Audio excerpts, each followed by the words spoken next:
Building for iOS and Android requires twice the code and specialized talent. That duplication often burns through capital before a product hits the market. This chart reflects the current market reality. Complex native apps now frequently cost over $171,000 to build. By comparison, cross-platform frameworks typically reach a 40% cost reduction benchmark. The cross-platform promise is built on efficiency. Write your code once and deploy it to both operating systems at the same time. In 2025, avoiding the price of pure native development is how a business stays solvent long enough to reach its first 10,000 users. However, prioritize rapid delivery without a strategy, and you build up technical debt that will eventually slow your team to a crawl. This data shows that technical debt is the primary frustration for 62% of all professional developers at work. To manage that burden, 76% of developers are now using AI tools to generate features faster. AI excels at generating boilerplate code, but an LLM cannot architect a scalable system or fix a project built on a weak framework. Choosing the wrong foundation today traps a team in a cycle of maintenance that no amount of AI-generated code can solve. React Native functions as a bridge, allowing teams to build mobile apps using the JavaScript skills they already have. Here is a global pool of 6.6 million JavaScript and TypeScript developers. They give you access to 50,000 open-source packages, letting your team assemble pre-built features. The cost is high dependency churn. Every external package is a potential failure point that can break your build. Architecturally, React Native relies on a bridge. Your JavaScript logic must communicate across this layer to trigger the phone's native UI components. When an app runs heavy animations, that bridge becomes a bottleneck, leading to visible stuttering on older or mid-range phones. React Native is a strategic trade-off. You spend less to hire and onboard your team today, but accept a higher workload for long-term dependency maintenance. Then there's Flutter. Built by Google, it requires your team to learn Dart to build its interfaces. Flutter avoids native widgets.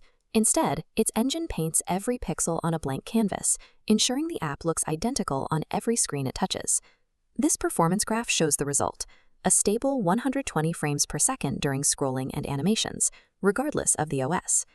However, including that rendering engine inside the app increases the base file size to roughly 12 megabytes before adding assets.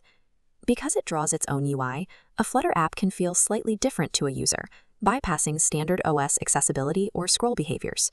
There is also a staffing constraint. The pool of experienced Dart developers is smaller than the JavaScript ecosystem, often requiring more time for training. Flutter swaps BAP file size and hiring convenience for total visual control. You accept a heavier binary to ensure your interface never drifts or lags. For teams needing peak performance and native integration, Kotlin Multiplatform has emerged as the hybrid alternative. Unlike the others, KMP only shares the underlying business logic and data models. It does not share the user interface. This chart shows the architectural efficiency of that split. KMP uses only 85 megabytes of idle memory, while alternatives can push toward 250 megabytes. Since it isn't rendering through a custom engine or a bridge, you have direct access to native APIs like Bluetooth and specialized camera hardware. The trade-off is the UI.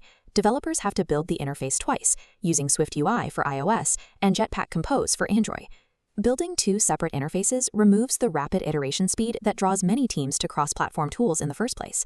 KMP is a long-term investment. You trade development speed today for a shared code base that scales exactly like a native application.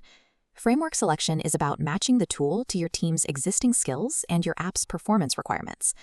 For a startup founder building a consumer product, the priority is often speed and a custom design. This diagram shows the path for that profile. If you need rapid UI changes without platform-specific design work, Flutter is the logical destination. For an enterprise organization, the focus shifts to hiring at scale and integrating with existing web departments. In this case, the decision tree routes to React Native, allowing you to use your existing web developers to ship mobile features quickly.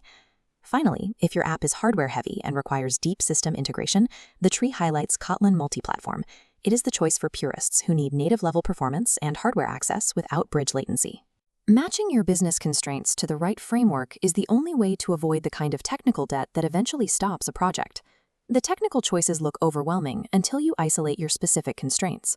The architecture that fits your team becomes the only logical way forward. Stop searching for an objective best framework. Instead, audit your talent pool, your performance needs, and your long-term maintenance budget. Every framework forces a compromise. The right tool is simply the one with the specific drawbacks your team is best equipped to handle.